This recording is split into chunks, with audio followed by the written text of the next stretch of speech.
Ótimo.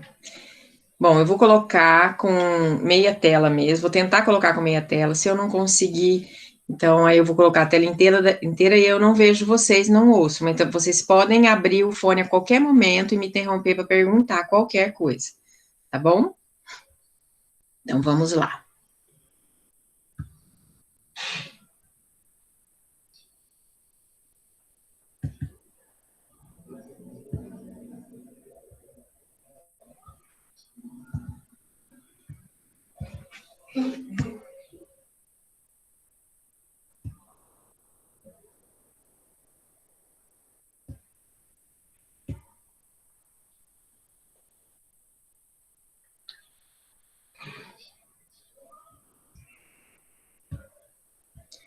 Hoje de manhã meu computador estava meio lento, agora parece que ele está voltando a ficar chatinho. Vou tentar abrir aqui o máximo que eu puder.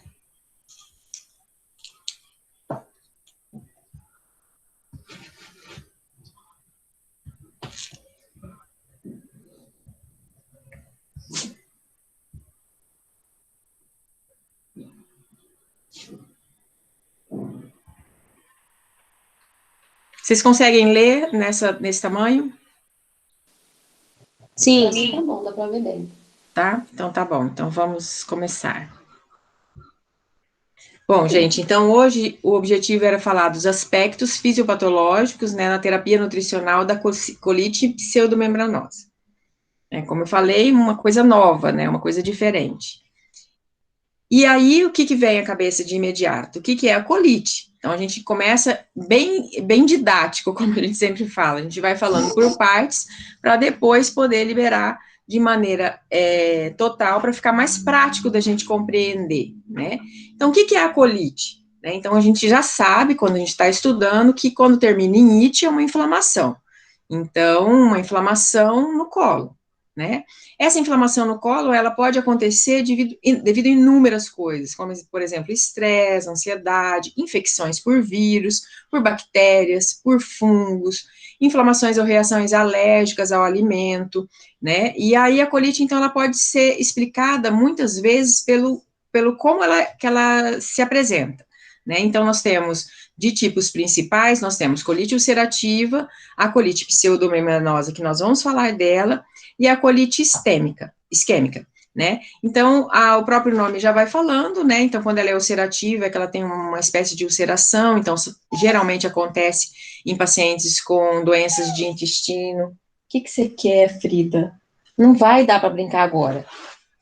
Com doenças do intestino, doenças de inflamação no intestinal, né? Com doenças onde tem ulceração, né?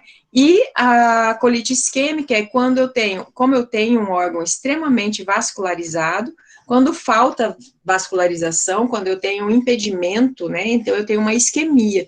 Pode ser de um local, pode ser de uma região, né? E aí ele pode, ou então pode ser de uma torção por conta de algum impacto ou alguma cirurgia ou coisa assim.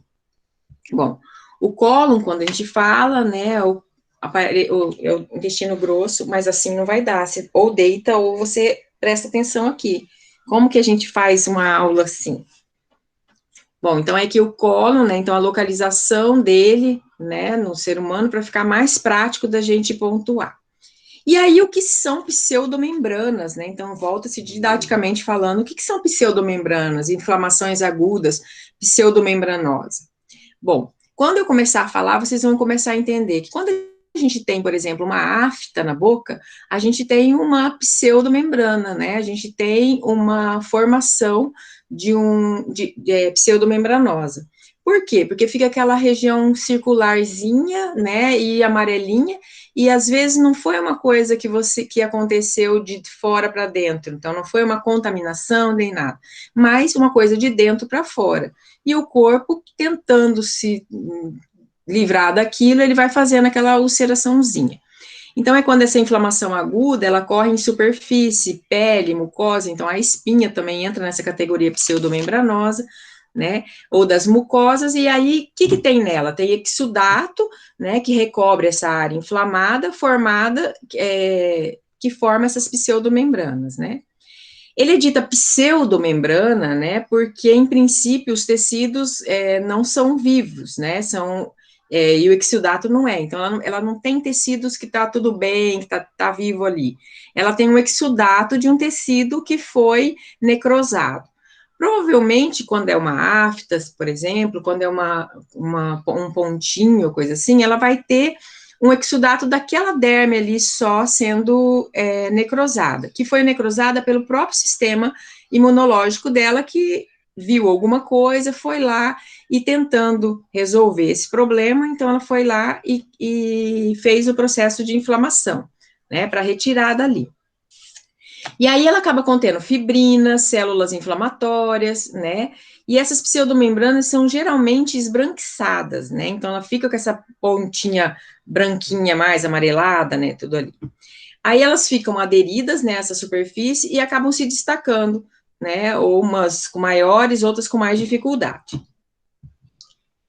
Bom, as pseudomembranas, elas podem conter, além do exudato, um tecido necrótico na região inflamada de mais tecidos, né? Então, ela pode ter havido, por exemplo, uma necrose do epitélio, de revestimento, que passa a fazer parte dessa pseudomembrana, ou uma inflamação que pode ter afetado tecidos mais profundos, como a submucosa, e até chegando à camada muscular, que lá na colite vocês vão ver que é o mais comum.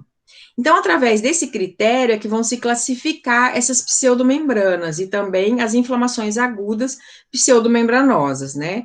Então, as pseudomembranas, conforme mais profunda ela vai, chega à camada, né, de lesão, então, por exemplo, quando ela está na mucosa, ela é um tipo mais simples, quando ela vai prolongando lá para a parte inferior, né, até chegar à parte muscular, ela é mais intensa, mais profunda, mais grave, né?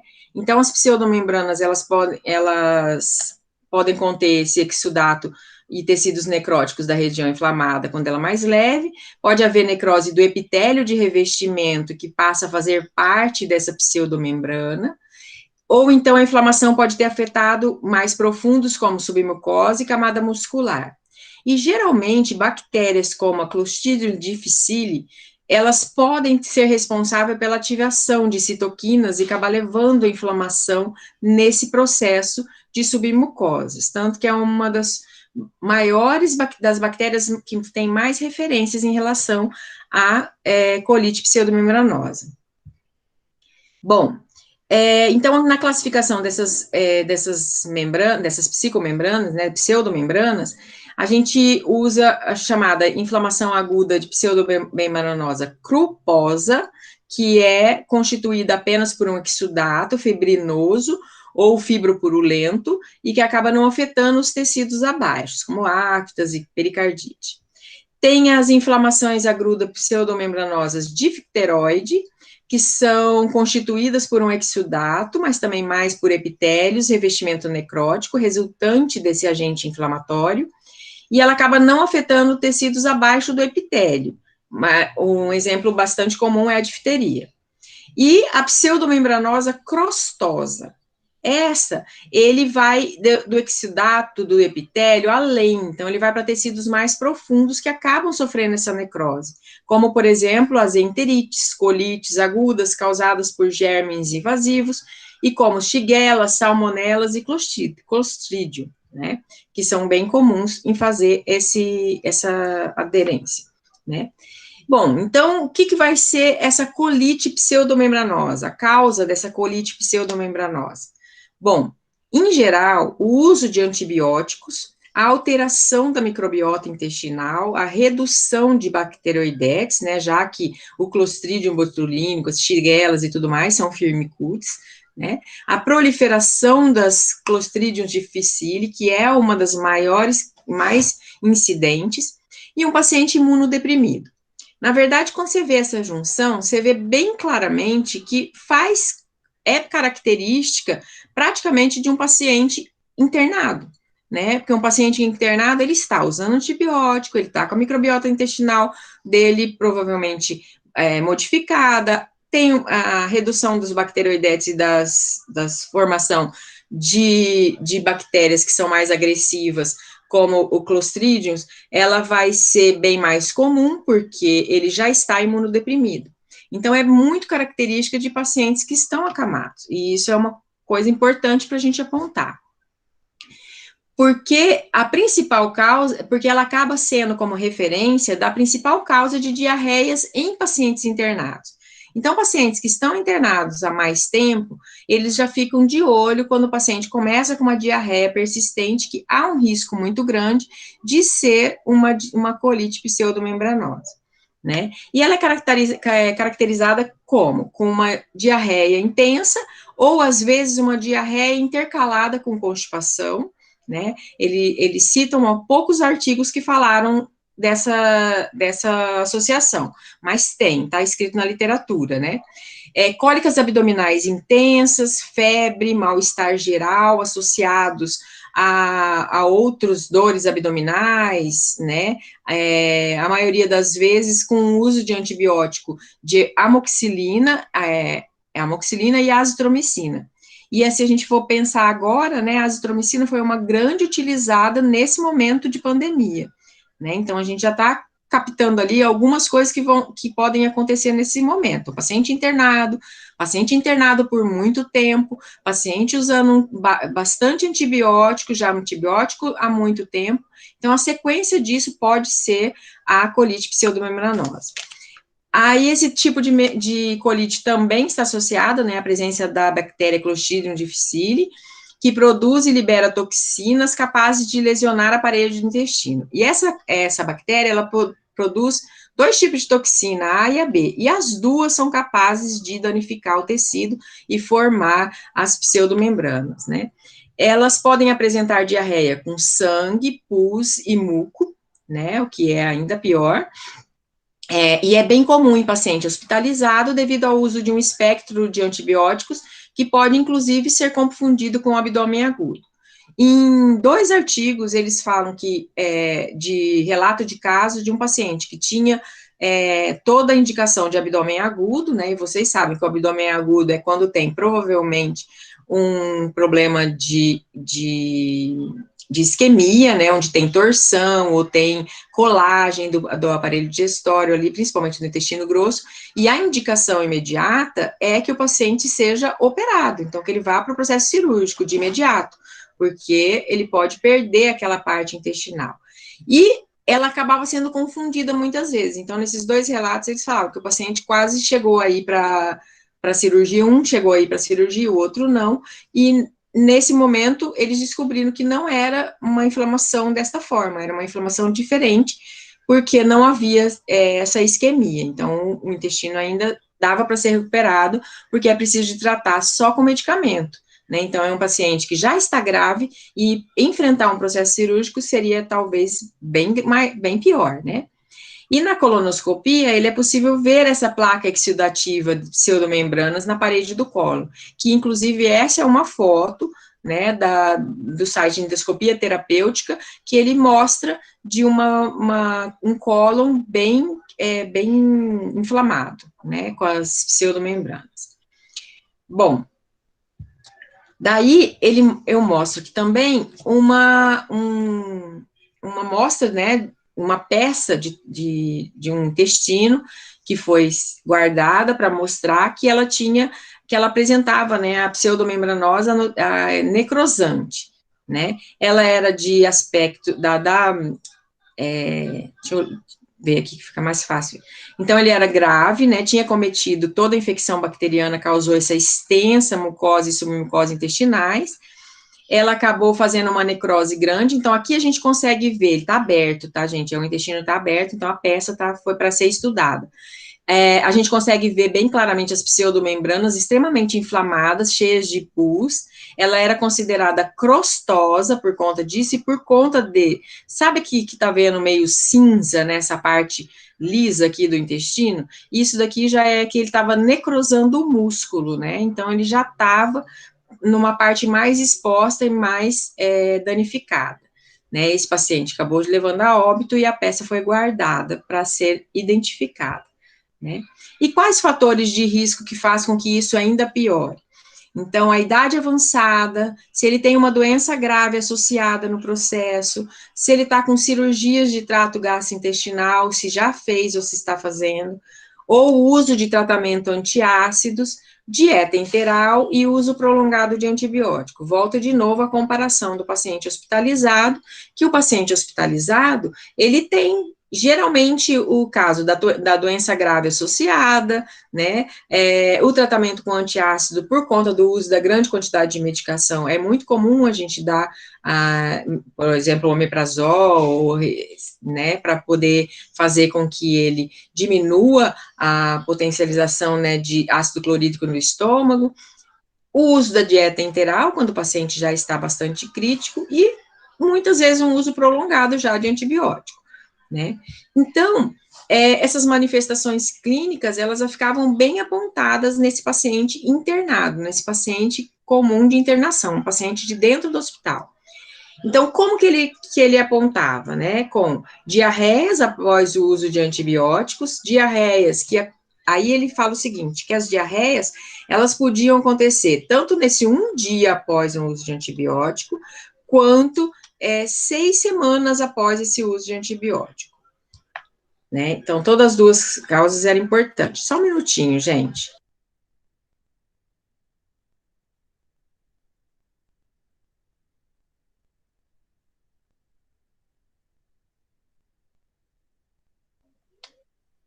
Tinha um barulho aparecendo aqui no fundo, daí eu fui tentar desligar. Então, essa diarreia, então, que podia ser de um dia a 6 semanas após o uso de antibiótico, ou seja, esse paciente, então, se acontece com o paciente internado, eu corro o risco de liberar esse paciente, depois de um uso de uma grande quantidade de medicamento, de uso de antibióticos, e mesmo assim, ele retomar, né, ele acabar voltando para o hospital, por volta de 6 semanas, por conta de uma diarreia consistente que não para, e agravante, com dor abdominal associada, com febre, leucocitose, ele pode apresentar nas fezes sangue, pus e muco, conforme eu havia falado, há uma distensão abdominal, muitas vezes ele faz desidratação por conta da diarreia ser tão aquosa, anorexia, né? E acaba evoluindo para sepsemia, em muitos dos casos. E como que ele evolui para sepsemia? Ele está com problema intestinal. Se ele não fizer, mesmo com a diarreia aquosa, o risco da contaminação bacteriana e da microbiota a começar a abrir ali as ligações, que depois eu vou mostrar para vocês, vai ficar muito mais fácil de entrar esses micro-organismos e fazer a contaminação. E aí ele fala de que os casos graves, né? E daí como que a gente identifica o caso grave? Bom, um dos autores identificou que o caso grave, ele tem que ter leucócitos maior do que 15.000, creatinina maior do que 1,5 e albumina menor do que 3 gramas por decilitro. Então, é importante se apontar, guardar, né, esses dados, porque é isso que vai caracterizar se ela ainda está leve ou se ela já é grave e é preciso uma intervenção imediata, né? E como que é o tratamento? Bom, o tratamento primordial seria suspender os antibióticos que está usando, né, e em casos leves usar o metronidazol, que é o vermífugo, vocês sabem, né, 500 miligramas de 8 em 8 horas por 10 a 14 dias, então ele tem um uso mais prolongado de tempo, né, e em casos graves a vancomicina oral. E ele deixa bem claro esse uso da vancomicina oral, por quê? Porque ela tem que atuar na base ali no intestino para destruir o clostridius que está ali no intestino. Então, se eu tomar endovenosa, não vai ter o efeito necessário. E eu tenho que, às vezes, verificar esse tipo de antibiótico que ele está tomando, porque nem sempre eu vou poder tirar todos os antibióticos. Então, de repente, eu vou ter que fazer uma troca de antibióticos por conta da patologia principal, para que ele melhore da condição clínica, mas que esses antibióticos, de repente, sejam feitos via endovenosas para o tratamento da doença, como se fosse, por exemplo, para o tratamento do COVID, e outros, né, para o tratamento da colite pseudomembranosa. E o paciente que continua internado com antibiótico, ele pode ter muitas recidivas, então por isso que eu tenho que ficar supervisionando esse processo. E nesse caso, quando ele tem muita recidiva e que não tem como eu ficar tratando ele por muito, muito tempo, ele coloca ainda assim a vancomicina, mas com uso menor do que o uso habitual, e aí eu coloco ela por muitos dias, e muitos dias que ele fala pode ser até o uso por 3 meses. Só que a gente sabe, né, gente, quando a gente fala de microbiota intestinal, que o uso do antibiótico já faz de uma semana no normal, ele já faz um dano na microbiota intestinal, que para ser recuperada, ele precisa de por volta de 8 a 10 meses. Então, você imagina um paciente que está com uma quantidade maior de uso de antibiótico há mais tempo, por conta de uma patologia mais crítica, a chance dele estar com uma microbiota praticamente lesada é muito grande. E aí, então, o que eu deveria fazer era também ajudar no processo com a alimentação para melhorar essa microbiota intestinal, para ela resistir melhor a esse uso de antibiótico também, que ele vai continuar tendo que ser utilizado, né, por mais tempo, por 3 meses no caso, né. Bom, e aí ele fala também de colites fulminantes, que em alguns casos, essa dor e essa diarreia, esse processo todo é tão agudo que pode acabar levando a óbito, né? Mas isso acontece com pelo menos 2 a 3% dos casos, e as cepas acabam sendo muito mais resistentes, que acaba levando o paciente através que acaba sendo levada pelos humanos. Então, ele fala o seguinte, que muitas dessas vezes, as cepas que vão de Clostridium difficile para o paciente, elas são circuladas ali pelos profissionais de saúde, porque elas são cepas muito mais resistentes de bactéria que já está dentro do hospital. Então, por exemplo, um paciente em casa teria menos acesso a esse tipo de contaminação, né? Então, a gente acaba recontaminando ele com bactérias Clostridium mais resistentes do que aquela que tem, e aí ela pode acabar dando distensão, febre, desidratação, megacólon, perfuração, peritonite e óbito, né? E junto com a leucocitose. Bom, e aí a gente vem com o tratamento nutricional. Então, depois de falar de toda essa inflamação, né, de tudo como que ela ocorreu, que ela necrosou praticamente as partes de baixo do tecido da submucosa,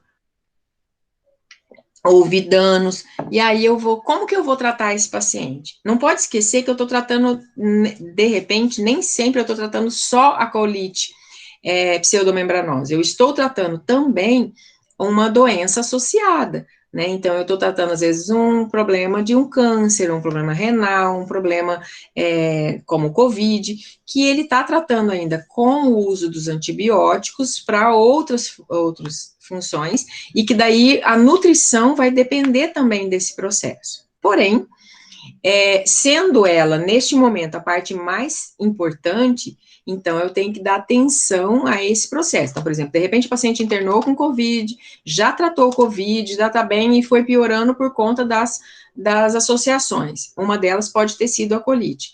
Então, agora, eu fico em função dessa colite. Então, aí sim eu trato só pensando nisso, mas em geral eu vou tratar o paciente com todas as patologias que ele tem naquele momento, e lembrando que ele é um paciente internado, né?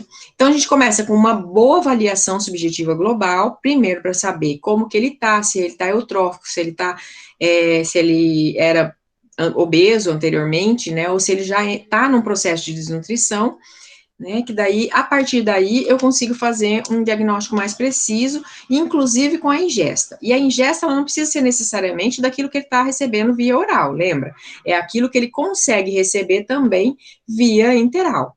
Então, eu tenho que fazer uma avaliação, como que está essa ingesta, né? Ele está conseguindo aceitar 200 ml ou não? Ele não consegue aceitar 200 ml, tá?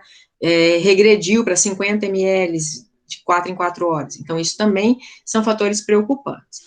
Bom, a suprir a necessidade calórica dele é uma prioridade. Então, eu tenho que suprir a necessidade calórica, e nesse momento, fica difícil quando ele é com um peso maior, mas enquanto eutrófico e tudo mais, eu consigo suprir a necessidade, quando ele está com dieta enteral, né, de 20 a 25 quilocalorias por quilo de peso.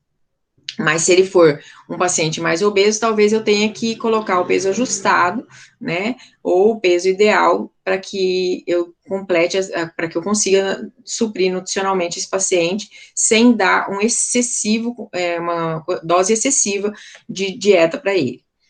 O grupo de suporte nutricional deve acompanhar, então, essas medidas de diagnóstica terapêutica, né, a fim de reduzir esse impacto metabólico e nutricional da interrupção, né, inadvertida do aporte calórico. Eles falam que por conta dessa confusão da colite com o abdômen agudo, eu preciso ficar de olho se esse paciente não faz uma sonda nasogástrica aberta, né, se ele não tem refluxo do alimento, e como que está o processo diarreico, porque às vezes eu estou até suprindo a necessidade calórica, mas ele está com uma diarreia tão aquosa que eu não consigo melhorar o estado nutricional dele de imediato. E aí, o que vem de mais interessante, que a gente tem falado já desde algum tempo, mas o que na terapia utilizada para esse tratamento é a terapia de transplante de microbiota fecal. Quando a gente fala isso, a gente já olha com aquela carinha do tipo, nossa, é verdade, a gente já falava sobre isso há alguns anos, e aí, mesmo assim, gente sempre falando para a obesidade, né? E não, o uso mais utilizado, inclusive já testado muitas vezes, foi o pracolite, pseudomembranosa. Então, aqui eu coloquei uma fotinho da microbiota intestinal, inclusive uma fotinho do que eu utilizei no meu mestrado. Então, aqui a gente vê o seguinte, qual é um dos grandes problemas de quando acontece danos no intestino? É que o intestino ele é revestido muito grande por uma quantidade de bactérias. Tem as boas e tem as ruins, e elas estão ali. E elas são extremamente rápidas para quando eu tenho essas aberturas. E quando que eu faço essa fissura para poder, para poder invadir, né? Quando eu tenho qualquer desbiose, então, quando eu tenho qualquer diarreia, qualquer desbiose, qualquer baixa da imunidade, eu tenho a tendência a separar as minhas células ali intestinais e permitir que entrem algumas bactérias. Quando elas entram e fazem parte da corrente sanguínea, isso já tudo já foi para lugares onde eu não vou conseguir tratar só o intestino desse paciente. E o que é pior, quando eu tenho qualquer desbiose, eu perco essa quantidade de bactérias que eu tinha, que eu já era acostumada a ter. Então, era o meu sítio bacteriano, a minha microbiota particular, né? E aí, para eu refazer essa microbiota particular, eu tenho que refazer, tipo assim, eu tenho que voltar a ficar normal, voltar a comer aquilo que eu já comia antes. Eu tenho que ter todo um processo longo para recuperar essa microbiota. E isso, então, vai depender muito de tempo, né? E nem sempre esse paciente acamado e crítico tem tempo para tudo isso, né? Então, ele vai começar a fazer má absorção de alguns nutrientes, ele vai a diminuir ainda mais o processo da imunidade, ele acaba fazendo uma barreira hematoencefálica que é bem complicada, e a inflamação sistêmica que pode, então, acarretar a sepsemia, né, que é um grande problema nesse aspecto. E lembrando que a disbiose, ela não vai acontecer somente por conta da perda de algumas bactérias, mas só delas mudarem de posição em seus sítios locais, ele também é considerado disbiose. Nesse momento, como ele tem uma inflamação tão grande no intestino grosso, é muito comum ele começar a fazer começar a modificar essa microbiota para uma microbiota no intestino delgado, né, semelhante à do intestino grosso. E a do intestino grosso, ela é muito mais nociva do que a do intestino delgado. Então, eu tenho o risco de fazer uma translocação bacteriana nesse momento de inflamação e de tudo mais. E aí, eu tenho um agravamento maior ainda do sistema. Pode perguntar, Cristiane, está com a mãozinha levantada, acabei de ver. Oi, prof, não é a Cris, não, é a Tati. Mas é que a gente tá assistindo junto. Ah, tá. Eu ia falar, peraí. Não, é que era bem antes de você entrar aí, quando você tava falando do peso, né? Qual peso que a gente deve optar. Mas aí, como a nossa tabela é feita pelos Estados Unidos, quando a pessoa é obesa, não é melhor ficar com o peso máximo? Não, então, pode ser um ajuste do peso máximo. O que acontece é que nesse momento nem sempre eu vou conseguir suprir. De repente, um paciente com um peso máximo de 90 quilos, vezes as 25 calorias que ele deveria receber, ele vai receber uma quantidade calórica muito grande, maior do que eu vou conseguir dar para ele nesse momento. Por conta da diarreia, por conta da aceitação e por conta da debilidade que ele está. E superalimentar um paciente crítico também é um problema grave, entendeu? Então, assim, não é necessariamente uma coisa ruim eu dar no tamanho que ele está. O problema é o processo de aceitação e de inflamação que ele está passando por aquele momento. Entendeu? Entendi, prof. Obrigada. Então, tá bom. Bom, e aí, então, quando a gente fala em microbiota intestinal, a gente vai começar a pensar em como que é esse tratamento, né? Tipo assim, tem o tratamento do transplante fecal, que a gente vai falar bastante sobre ele daqui a pouco, mas assim, como que eu faço esse tratamento enteral, que também é importante saber? Bom, como você falou, Tatiana, às vezes eu não supro a necessidade calórica dele total. E aí eles falam o seguinte, que ó, o início precoce do suporte nutricional, neste caso, até o parenteral, quando o paciente está grave, e ele mesmo sendo eutrófico, eu não tenho, assim, na literatura alguma coisa do tipo, olha, precisa imediato, tal. Porém, quando você vai entendendo que cada vez mais tempo que ele ficar sem alimentação, nos dois aspectos, ele precisa ser suplementado de calorias para que ele não tenha outros problemas mais graves. Lembra que a gente falava bastante que era o jejum prolongado vai favorecer a translocação bacteriana, que é essas bactérias do intestino grosso ultrapassarem o seco e voltar para o intestino delgado. As bactérias do intestino grosso são bactérias mais nocivas do que as bactérias do intestino delgado. Então, eu também tenho que levar tudo isso em consideração. Porém, ele é um paciente crítico e que às vezes ele está conseguindo na alimentação 50 ml a cada 4 horas, ou seja, ele no máximo vai estar conseguindo 500 ml de refeição um dia por 5 a 10 dias. Então, nesse caso, eles priorizam a alimentação antecipada, tipo assim, o mais rápido possível, né? Não deixar muito tempo sem esse suporte nutricional. Então, fazer o suporte nutricional parenteral associado, né? Então, fazer uma dieta mista, né? E aí ele vai vendo de acordo com o catabolismo, para não piorar o quadro todo desse paciente por conta do processo na cavidade intestinal. E aí ele fala aqui que pacientes com evidência de desnutrição proteico-calórica, desde a admissão, ele deveria receber o suporte nutricional ou enteral, e se ele não recebesse o suporte enteral, que o parenteral iniciasse de 24 a 48 horas, né? Que é o que também a gente deve instruir, né? Então, assim, é lógico que, claro, ele precisa assim que tiver estabilidade hemodinâmica, mas é preciso que seja muito rápida para que ele não perca mais calorias, porque o processo de desnutrição vai agravar ainda mais o processo da colite. Então, isso a gente tem que pontuar. Tá? E o Clostridium difficile é uma espécie de eubactéria da divisão filo, né, dos Firmicutes, que eu já tinha falado para vocês. Ele é gram-positivo e ele se reproduz em intermédio de esporos, né? Então, ele acaba encontrando com baixa frequência na microbiota e de 2 a 5% da população de adultos saudáveis tem ele, né? Então, por isso que ele já estando lá, fica muito mais fácil ele fazer uma contaminação nesse paciente que está acamado e que está em situação bem difícil, né? E bom, e aí o transplante de microbiota fecal. Mas aí eu tenho esse transplante de microbiota fecal e eu faço como? Como eu faço esse transplante?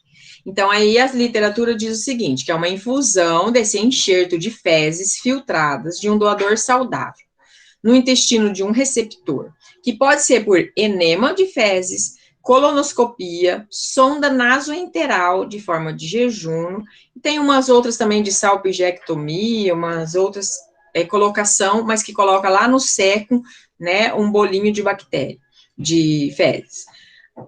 Ou então por transfusão de bolsa de cólon com adesivagem, captura de microbiota. Bom, vou explicar mais ou menos os dois. Vou explicar esse daqui que tem figuras já, e esse da bolsa com a autoadesivagem, eu vou depois explicar só via oral, porque a gente não tem foto. Então, como que seria isso? Então, eu pego as fezes do doador, acrescento água, né, destilada, faço uma mistura disso, aí eu faço uma filtração. Com essa filtração que sobrou, eu posso pôr num frasco de dieta e dar via nasoenteral, ou seja, ela chegando lá no jejum para não causar o desconforto do gasto, embora alguns da literatura falam que pode ser dado via oral, né? Mas a gente vê que o negócio vai ficar meio complicado. E aí eu posso pôr por colonoscopia. De que forma? Se eu colocar de uma vez, não vai dar muito certo, né? Então, muitas vezes é usado como se fosse um enema. Então, o que é um enema? É a bolsinha de sonda, né, com o catéter de sonda nasoenteral, que vai ser posicionado lá no sécum, ou seja, lá naquele intestino desenhado, então ele vai andar bastante, até quase que a porção inicial, que chega do intestino delgado, e eu vou fazer em forma de gotejamento, então eu vou gotejando aquela água misturada com fezes de um doador saudável. Ah, mas e aí?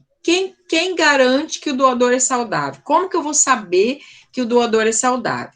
Né? Então, o doador, ele vai, deixa eu até ver se eu coloquei aqui em algum lugar, acho que não coloquei.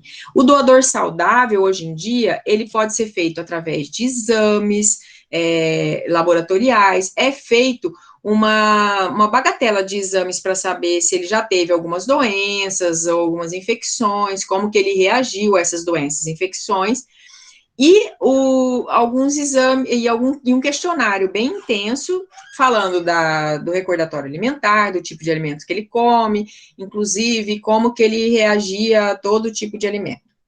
Bom, esse era um dos que eram mais comuns, feitos até alguns 2 anos atrás. Agora, nós temos um exame de DNA que consegue também fazer essa pontuação. Inclusive, tem alguns testes de microbiota que dá para se fazer com DNA mesmo nosso, fazer um paralelo da microbiota intestinal. E aí, esses testes são feitos e mandados para os Estados Unidos, Inglaterra, Alemanha e tudo mais, e aí ele vai te dar um perfil de microbiota. Como que eles fazem esse teste? Identificando quais pessoas que têm mais saúde, que geralmente nunca fiquem doente e tudo mais, e aí, nesse do DNA, não, ele já vai apontar que são pessoas com menores riscos a todos os tipos de doença, e que têm, então, uma resistência maior de bactérias ou de doenças bacterianas. E aí essas pessoas são selecionadas e são chamadas de doadores. Como essa é uma coisa bem difícil de ser feita, eles também usam pessoas saudáveis da família com DNA melhor, por quê? Porque as pessoas que circulam uma família geralmente têm o mesmo microbiota intestinal. Então, por exemplo, é uma pessoa que está precisando e ela tem na família dela a mãe, a irmã, o pai, a criança, mais uma criança e tal. Você pega aquele que menos tem doenças, aquele que menos tem problemas com infecções, que quando todo mundo tem doença ele reage melhor, e faz o enema dessa pessoa. Ou então pode ser feito, inclusive, com o enema com fezes da própria pessoa, né? Que pode também ser utilizado. Mas ela também vai estar contaminada com o Clostridium. Então, ele não sabe até que ponto essa filtração vai fazer com que esse processo melhore, né? Então, ainda tem quando as suas fezes têm ainda alguns problemas, mas nos artigos que eu coloquei ainda tem alguns aqui que são com as próprias fezes, né? Ou então, se a pessoa tiver muita dificuldade para isso tudo, pode ser feito cápsulas orais com este produto filtrado. Então, fazer o processo de extrudação, né, tirada de água desse processo para virar pó e para ser colocado na forma de cápsula. Tá? De todo jeito, vai ser uma complicação fazer. O outro é a transfusão de bolsa de cólon por adesivagem para captura de microbiota. Então, aí eles, com essa mudança, essa melhora considerável de transplantes que está acontecendo, então eles inventaram não chega a ser um aparelho, é mais ou menos assim, vou tentar explicar para vocês, que eu não vou lembrar do nome. É como se fosse um balão intragástrico, tá? Mas esse balãozinho que vai ser o que está na ponta desse local, ele é um balão que tem uma espécie de cola adesiva que consegue captar por onde ele encoste, entendeu? Então, aí eles vão com esse balãozinho fechado, né, na forma de murchozinho, né, com uma colonoscopia, leva lá no intestino, no intestino grosso, na parte também lá perto do sécum, quando tá descendo, ou então ali na parte transversal, e ali ele infla esse balão. Então, na hora que ele infla esse balão encosta em toda a parede intestinal, e então fica ali por alguns momentinhos, e aí cola a microbiota daquele local, cola naquele balão. Aí murcha de novo esse balão, traz de volta, e aí faz uma espécie aí coloca esse balão, né, numa imersão de água, com essa microbiota, numa água salinizada, para manter essa microbiota íntegra, e aí eu faço desse caldo ali, eu faço o enema, ou eu faço para fazer o transplante intestinal.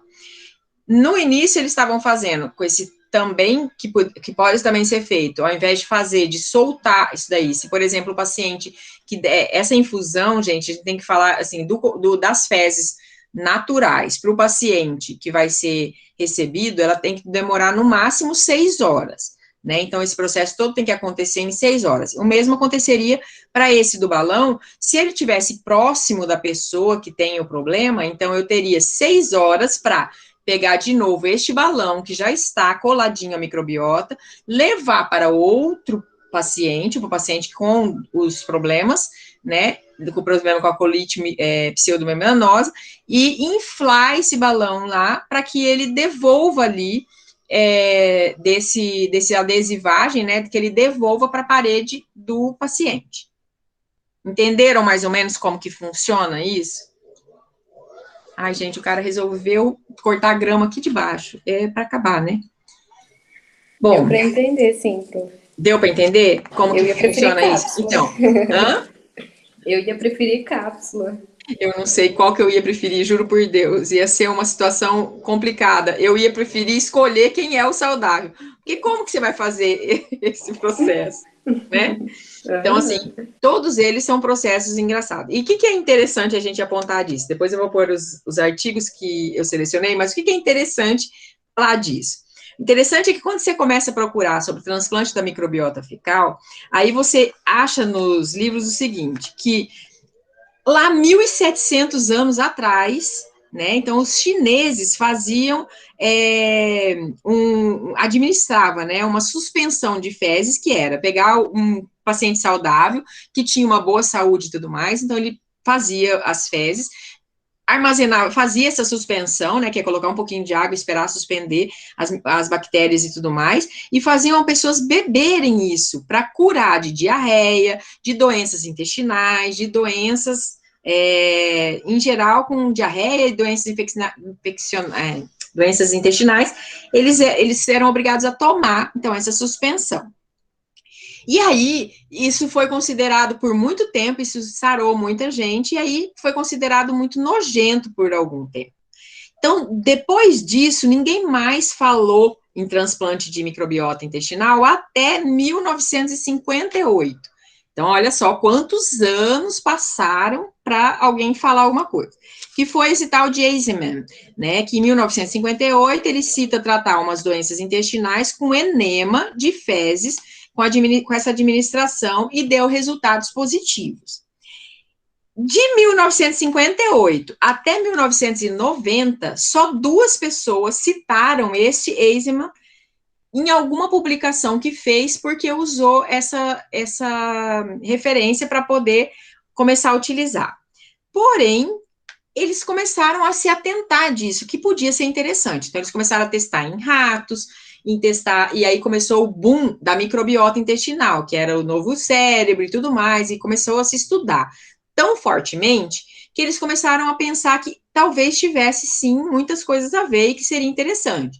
O não interessante é como faria-se esse processo de maneira não desagradável, porque imagina você pegar as fezes de outro, dar uma suspendida aqui e falar, bebe para o outro, né? Não deve ser uma coisa muito fácil.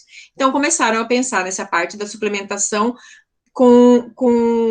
as cápsulas. E aí, o que eles viram, Carolina, que você ficou achando interessante, as cápsulas, elas acabavam perdendo os micro-organismos melhores no processo da digestão. Então, lá no estômago acabava sendo feita uma alteração, que é, inclusive, um dos grandes problemas hoje, na hora que a gente faz suplementação de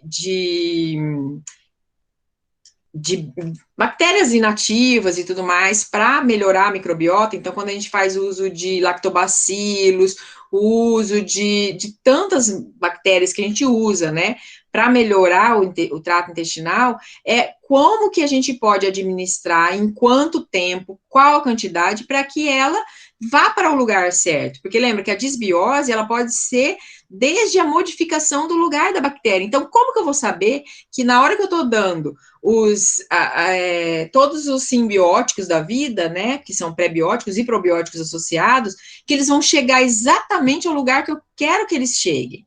E aí começa todo o problema de logística disso tudo, né? E aí eles começaram também a estudar esse retorno de um transplante de microbiota fecal. E aí, em 2013, então quer dizer que de 2090 até 2013, com tantos estudos que eles fizeram, mais de 20 anos ali, né, quase mais de 20 anos, 22 anos, é que daí foi publicado, né, pelo New England na Medicine, que é um estudo super bem desenhado sobre sobre esse transplante de microbiota fecal, e que ela foi utilizada exatamente para infecções recidivas com Clostridium difficile. E deu super resultado, porque os pacientes melhoraram, né? Então, a partir daí, acabou motivando todos os estudos, melhoraram consideravelmente as reinfecções pelo Clostridium difficile e tinham um tratamento que era alternativo, mas era interessante, que dava bons resultados. Então, eles começaram a pensar mais seriamente nisso, e a partir de então, eles começaram a estudar isso bravamente. O que eu falei do doador é que ele fala aqui, ó, ele passa por uma seleção rigorosa, com screening infeccioso, questionário de outras doenças, o teste de DNA, que compõe, né, os telômeros, né, para ver se telômeros que são associados e tudo mais. E aí o doador, ele vai ter que mandar esse material, que é por volta, ele tem que ter no mínimo 50 gramas de fezes, para fazer um enema anal, né, aí faz essa suspensão, né, com 100 a 200 ml de água adicionada, e aplica, e pode aplicar em gotejamento. Então, já que ele vai ter o tempo de 6 horas, né, para atuação, então eu posso aplicar ainda, depois dessas 6 horas, nesse paciente por 1h30, 2 horas, né, então por gotejamento vai dar mesmo esse horário. E aí eles falam o seguinte, que é importante, a gente, pode ser utilizado com fezes congeladas, né, porque eu posso congelar essas fezes, né, porque é difícil eu saber quem que é o doador bom, e aí eu tendo um doador bom, de repente eu vou fazendo uma armazenagem, né, de fezes de pessoas saudáveis, inclusive para doação para hospitais ou coisas assim. E aí eles evidenciaram que é possível sim fazer com o paciente doador, com a doação, né, e depois fazer esse processo todo congelar, mas que a resposta melhor ainda é com as fezes frescas, né?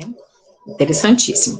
Bom, e aí, então, ele cita, então, desses transplantes. Então, por exemplo, esse daqui é um artigo agora de 2020, onde o transplante de microbiota fecal no tratamento exclusivo da colite pseudomembranosa, né, e aí que ele cita essa curiosidade, né, que de 1958 até 2013 já se falava, mas ninguém acreditava, e hoje foi uma prioridade na descoberta de estilos de pensamento da literatura acadêmica, que acabou fixando, né, como realmente um tratamento bom e que deve ser utilizado. E parece que lá nos Estados Unidos já tem banco de fezes doadoras, olha que interessantíssimo também, né. Aí o transplante de microbiota, esse daqui já é de 2018, 2018, um transplante de microbiota fecal no tratamento de infecção Clostridium difficile, né, com estado da arte da revisão da literatura. Então, é muito de revisão de literatura com esses casos, e 2 casos, até eu nem coloquei aqui os 2 casos clínicos, porque era tão assim, mal escritos e tudo mais, que daí ficava meio complicado, preferia as revisões, né? E esse também, um review super novo, né, assim, de 2019, da transplante de microbiota fecal, que a China também está trabalhando um bocado nisso. E por que a China está trabalhando um bocado nisso? Lembra que eu falei da bolinha que vai lá e cola e vê a microbiota? Bom, com a colagem dessa microbiota, é possível replicar essa microbiota. Então, ele faz a suspensão, faz a análise dessa suspensão, replica essa microbiota na forma de peptídeos e tudo mais, que carregam elas até o lugar certo, né? E os chineses já estão fazendo tudo, conseguindo fazer tudo isso, e que está sendo usado ainda em testes de laboratório, mas que com certeza vai ser uma das referências a serem utilizadas muito mais fácil. Então, eles vão conseguir fazer uma coisa sintética ou similar, muito semelhante, e que a gente vai conseguir utilizar para ter essa melhora, né? Mas você vê que nesse tratamento todo do paciente com colite pseudomembranosa, um dos tratamentos prioritários, por conta desse Clostridium difficile ser um comum de recidivas, é o transplante de microbiota fecal, né? E aí tem algumas referências, alguns artigos, tem esses outros que eu coloquei aqui, tudo isso para vocês verem como que é possível, né? Deixa eu colocar aqui, fechar. Como é possível a gente fazer novos tratamentos de maneira nova, né? E de forma bem interessante, né? Se a gente for pensar, bem interessante. Pronto, estou disposta a vocês agora para perguntas, fiquem à vontade. Eu já tinha ouvido falar desse transplante, a primeira vez que eu ouvi acho que foi um simpósio de cirurgia bariátrica, e aí tem um biólogo, né? Ele se auto-intitula de Dr. Cocô, não sei se a senhora já viu. Esse eu não ouvi isso, ainda. mas relacionado à obesidade, né? Exatamente. Pacientes. O mais engraçado de tudo isso é que eu comecei a ouvir falar dele um pouco antes do meu mestrado, um pouco antes, então, de 2015, porque as meninas que trabalhavam comigo, inclusive foram minhas alunas, estavam fazendo parte do mestrado delas na Federal, que fazia a microbiota intestinal do paciente pós-bariátrico. Vocês chegaram a ver? É um artigo daqui, que foi feito bastante. Então, eles faziam uma cirurgia bariátrica nos ratinhos, terminavam de fazer a cirurgia bariátrica, fazia a análise da microbiota intestinal, e depois eles faziam, então, um transplante fecal em alguns ratinhos que não faziam essa cirurgia bariátrica para ver se tinha resultados. E o resultado sempre aparecia muito bom na obesidade, que era se eu tirasse os firmicutes do paciente obeso e colocar mais bacteroidetes, eu tinha um resultado mais positivo para ele emagrecer, né? E sempre falando, então aí nos simpósios e tudo mais, de dietas que fala-se muito nele, dieta de nutrição funcional e tudo mais, que se fala muito, aí começa a falar. E aí mistura um pouco aquela coisa da medicina chinesa, que a gente fica ali em cima do muro sem saber se a gente vai de uma vez ou se a gente fica com respaldo, né? Porque a medicina chinesa, ela tem umas coisas muito legais, que são muito apropriadas para muitos tratamentos, mas ela tem umas coisas muito loucas, né? Inclusive, aqui em Campo Grande, nós temos nutricionista fazendo enema de café para tratamento de obesidade, de vesícula biliar. Então, titulada medicina chinesa. Então, a gente fica também nessa angústia de, será que eu não estou ocupando de uma filosofia adequada, mas colocando uma coisa que talvez não seja tão apropriada, né? Que a gente sabe que a nossa microbiota é um referencial nos tratamentos do paciente crítico, não tenha dúvida. A preocupação maior é o seguinte: eu tenho um paciente que está com problema porque ele usa antibiótico, e eu não tenho como tirar o antibiótico dele de imediato, porque ele tem outros problemas associados, ele é um paciente internado, ele é um paciente debilitado.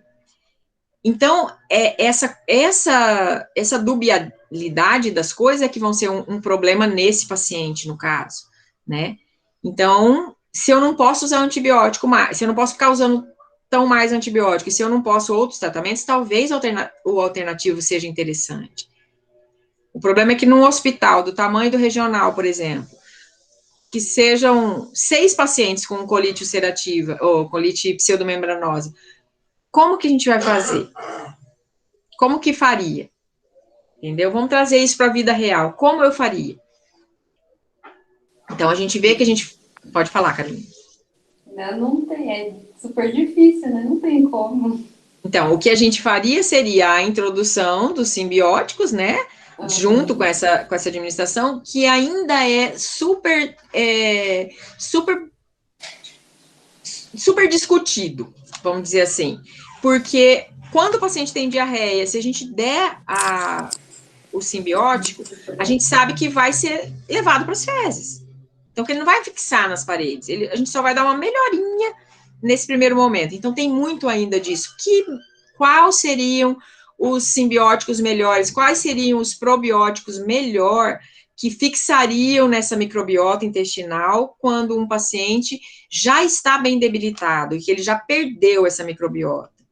Então, como que eu faço para juntar tudo isso, né? E talvez aí viesse essa alternativa do uso do simbiótico de forma de enema.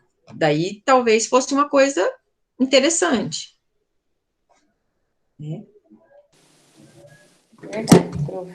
Colite, ela é sempre uma dor de cabeça. Quando o paciente começa, e parece que começa um, do lado também já desanda, Mas aí tem aí que zerar e começar... Mas aí explica o que ela falou, o que ele falou, que geralmente quando eles são trazidos pelo profissional de saúde. Então, aquele profissional de saúde está tratando o paciente A, e ele entrou com colite ulcerativa, então ela está trocando, ela está cuidando e tudo mais, talvez a higiene dela não seja apropriada para ela fazer no outro. Então, talvez agora, com o Covid, a gente entenda que tem uma melhora, porque talvez eles vão fazer, por conta do Covid, esse cuidado todo de sair, trocar toda a paramentação, entrar de novo. Porque quem traz é o profissional da saúde. Mas mesmo com Covid acaba não acontecendo Não, isso. né? Não, tinha na minha ilha, lá tô na UTI, né? Esses dias estava com 3, aí era um do ladinho do outro. Aí você já sabe que... Mas muito legal a aula. Qual que é a resposta desse paciente com a colite, com o tratamento só com a sonda nasointerarral, com o uso de simbiótico? A gente não está utilizando simbiótico, não? professora. Não está tendo no hospital. Mas se tivesse, era uma alternativa. Sim. Dependendo da gravidade desse paciente, né? Uhum. Mas aí a gente geralmente deixa em 0, uns 3 dias, né? Entra com antibiótico, com metronidazol, ou com avanco, já vem entrar com avanco direto. E aí, se não der certo, nesses 3 dias, não der para reiniciar a dieta, a gente inicia parenteral, espera um tempinho e tenta reiniciar a dieta. E depois que esse paciente apresenta uma melhora, né? Aff, Maria, você vê, né? E aí, tipo assim, vai sugerir pro médico. O paciente entrou, já tá com acineto. Então, é de 4 antibióticos para cima. Exatamente. Como é que você vai fazer? Que é isso que eu falei, na hora eu fiquei, olha, pensa num caso que ficou a minha cabeça aqui, assim, ó, fervilhando, porque a gente quer que a literatura nos dê solução, né? Então, você vai lá, você estuda um caso, então você fala assim, olha, no tratamento de tal coisa é tal coisa, no tratamento disso é isso, no tratamento daquilo é aquilo. E aí, de repente, ele vem com, olha, tem esse tratamento, mas assim, o paciente já está grave, ele já vem de antibiótico, então ele já vem com uso constante de antibiótico, para fazer uma colite, é ali, ó, um pulo. Ainda mais esses pacientes que eles estão com um longo período de internação, de meses. Exatamente. Né? E aí, como que eu vou entrar com a vancomicina em dose baixa? Eu vou ainda fazer essas bactérias ficarem mais resistentes, quer dizer, eu estou só piorando o processo dele. E aí ainda não consigo alimentar, porque ele está com diarreia, né? Então fica assim, que a referência ficou ótima, que legal, tem transplante fecal, que é super top nesse processo. Como que nós vamos fazer? Dentro de um hospital, onde que eu vou achar o cara saudável, que certeza que ele é saudável para eu fazer a doação? Então ficou muito assim, meu Deus, e agora faz como? Né? Eu falo assim que foi um daqueles estudos que deixou com mais dúvida do que solução, mas a gente, né, é bom que a gente vai ficar pensando. A gente tem muito que evoluir ainda nessas questões, né? Bom, Tem as pessoas estão muito que evoluir. pesquisando, muita gente pesquisando. Então, na hora que falou dessa técnica chinesa que eles estão fazendo e tudo mais, o que eu pensei? Se fizessem um supositório, por exemplo, um supositório sintético parecido com a microbiota, que colocasse ali, é mais prático para um paciente que está internado, né, que teria uma melhora, mas será que ele sobrevive, né? no tempo de fazer esse medicamento. Então, assim, tudo isso é muito, muito estranho, mas é muito engraçado, é muito importante para a gente entender dessas coisas novas. E os outros alunos, não tem ninguém com dúvida? Todo mundo entendeu? Eu lembro que da vez também, quando eu estava fazendo esse negócio da microbiota, eu cheguei a conversar com algumas pessoas que tinham feito esse teste mundial para descobrir qual que era a sua microbiota, se a sua microbiota era boa, ruim e tal, por conta da obesidade, que era só por conta disso que eles estavam separando, né? Se por conta da obesidade ou não. Aí, uma das orientadoras lá do programa deu que tinha uma microbiota excelente, porque ela é magrinha e tal. E aí eu brincava e falava assim, não, já sei que tem a dela, então a gente já pode começar a pensar na possibilidade de fazer um transplante, né? Então a gente brincava disso, assim, mas como que vai ser feito isso, né? Como descobrir se o fulano está bem, se ele tem saúde suficiente? Aí, agora, há 2 anos atrás, ela teve um câncer de mama. Já pensou, você troca a microbiota, e aí? Se isso também piora esse processo. Então, é muito, muito engraçado. Então, aí se falava muito, muito mesmo nesse transplante de fecal por conta da obesidade, e nada por conta de doenças crônicas, né? Prof. Fala, Thaisa. Pode falar, tô ouvindo. Não, eu ia só falar que eu já vi da Unesp que estava fazendo um estudo sobre isso. A senhora viu que eles estavam procurando doadores de fezes? Acho que foi em 2019. Olha, mas é interessante que pelo menos se eles começarem a procurar doadores, é sinal de que eles estão fazendo alguma coisa para descobrir como que é o perfil desse doador, porque de repente a gente pode começar a doar, né? Vai que tem uma pessoa que tem realmente bom e tudo mais, tem que começar a doar, congelar, porque se tem auxílio, que né, neste caso da colite pseudomembranosa, é um dos poucos calentos assim de certeiro de que isso vai dar resultado. E a gente não tem. Então, imagina se arrumar uma doação. E com a doação, assim, essa é a parte boa. As pessoas conseguem fazer disso sintético muito rápido. Então, por exemplo, eu conseguindo descobrir qual é a microbiota que tem num intestino bom, que serve para fazer essa reparação, eu posso clonar uma semelhante àquela, né? Porque são bactérias, então eu consigo lá pontuar quais os que vão dar. Não é assim que estão fazendo com os lactobacilos que a gente vem tomando, e tantas outras microbiotas, tantas outras coisas da microbiota que a gente vem tomando para melhorar a nossa microbiota, né? Então, é interessante. Agora, quando que será que vai sair esse estudo? A gente tem que procurar esse da Unesp, Thaisa, vê se você encontra, se você encontrar, me fala. Alguém mais? Vou mandar a reportagem para a senhora. Tá bom. De reportagem não adianta muito, a gente precisa do artigo. Bom, meninas, então é isso. Hoje até acabou se estendendo mais, né? Ficou por 1h30, porque eu achei muito interessante a gente falar sobre tudo isso. E aí, agora, se vocês precisarem de alguma coisa, pode entrar em contato comigo, pode me procurar, meu telefone e tudo mais, que a gente vai, se eu não souber, a gente vai tentar ir atrás junto. Tá bom? Tá bem, prof. Muito obrigada, viu? Foi ótima a aula. Obrigada, Carol. Obrigada, prof. De nada, gente. Obrigada a vocês, tá? Por estar me dando esse acesso, tá bom? Um beijo para vocês, então. Fiquem com Deus, continuem se cuidando, principalmente porque o Covid está aumentando, né? A gente viu. E aí, vamos embora cuidar, que semana que vem nós estamos aí no hospital de novo. Tá bom? Um beijo, então. Fiquem com Deus. Tchau. Beijo, tchau, tchau. Depois eu disponibilizo a gravação. Prof, amanhã Oi. vai ser que horas de manhã? Amanhã, a partir das 9. Tá. Deixa eu